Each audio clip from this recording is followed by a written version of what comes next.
ఇచ్చేయంటే మేము 1 లక్ష రూపాయలు తక్కువ ఇస్తాం కదా సార్. కొనిండేది వాస్తవం, రిజిస్ట్రేషన్ పత్రాలు ఉండేది వాస్తవం. ఇంత అన్యాయం సార్ జరిగేది. అవును సార్, మాది వాళ్ళు నరకల్లని చూస్తారు అంతా. అప్పట్లో మాట్లాడతారు ఎస్సీ వాళ్ళు అంటే ఉండకూడదు అని చెప్తా ఉంటారు. ఎస్సీ వాళ్ళు ఉండకూడదు, సంపకనే పోతామంటా ఉంటారు అన్న సార్. ఇట్లా గుద్దుకొని పోయి ముందుకు పోయి ఆగినాడు సార్. ఆగి లేదు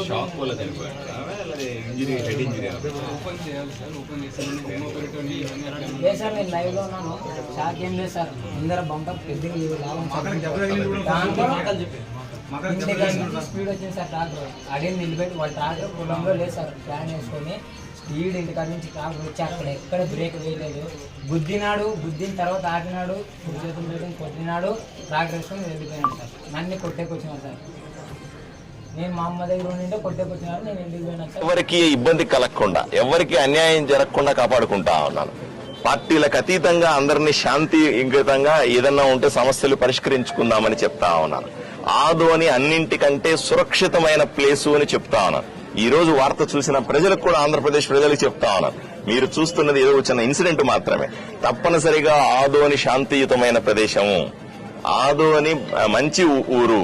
ఇక్కడ ఒక దురదృష్ట సంఘటన జరిగిందని దీన్ని దృష్టిలో పెట్టుకుని ఆదోన్లో ఇలా జరుగుతుంది, రాయలసీమలో ఇలా జరుగుతుంది, ఫ్రాక్షన్ ఇలా ఉంటుందని దయచేసి జడ్జి చేసుకోవద్దని నేను ప్రజలకు కూడా మనవి చేస్తా ఉన్నా. తప్పనిసరిగా ఇన్సిడెంట్ ఈ రోజు జరిగినటువంటి ఈ ట్రాక్టర్ ఇన్సిడెంట్ మీ వెనకాల ఎట్లాంటి వాడున్నా సరే వాడిని వదిలిపెట్టేది లేదు, ఏ పార్టీ అయినా వదిలిపెట్టేది లేదు. వాళ్ళని కఠినంగా శిక్షిస్తాం. భవిష్యత్తులో ఇట్లాంటివి జరగకూడదు. ప్రజలు కూడా అప్రమత్తంగా ఉండాలి. ఈ రోజు నేను ఇక్కడ ఉన్నటువంటి ఎస్సీ ఎస్టీలు సోదరులందరూ ఉన్నారు నాతో పాటుగా, నాకు చాలా దగ్గరగా ఉంటారు వాళ్ళు. వాళ్ళందరూ కూడా నాకెంతో సపోర్టివ్. వాళ్ళకందరికీ విన్నవించుకుంటా ఉన్నా. వాళ్ళు రెచ్చగొట్టారనో వీళ్ళు రెచ్చగొట్టారనో ఎవరో ఒకరు ఏం చేస్తారంటే ఎస్సీ ఎస్టీ కేసులు అని చెప్పి ఎస్సీ ఎస్టీలు ముందుంటే మనకు రక్షణగా ఉంటుందనే ఉద్దేశంతో మిమ్మల్ని రెచ్చగొట్టి ముందు పెట్టే ప్రయత్నం చేస్తారు. దయచేసి మోసపోకండి. దళితులు ఎవరైతే ఉన్నారో అన్ని వర్గాలకి నేను చేతులెత్తి మొక్కుతా ఉన్నా. దయచేసి మీరు ఇటువంటి గొడవల్లో బలి కావద్దు.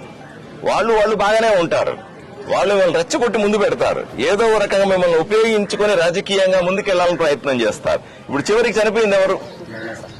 మనకు సంబంధించినటువంటి అణగారిన ప్రజలకు సంబంధించినటువంటి ఆడ మనిషి చనిపోయింది. కొడుకు చూడండి, 3 నెలల ముందు పెళ్లిన కొడుకు. ఈయన బాధను ఎవరు తీరుస్తారు? ఆ కుటుంబాన్ని ఎవరు రక్షించుకుంటారు? ఆమె ఏదో ఇంటికి పెద్దగా ఉండింది కదా, ఆమె లేని లోటుని ఎవరు తీరుస్తారు? ఇట్లాంటి ఎన్నో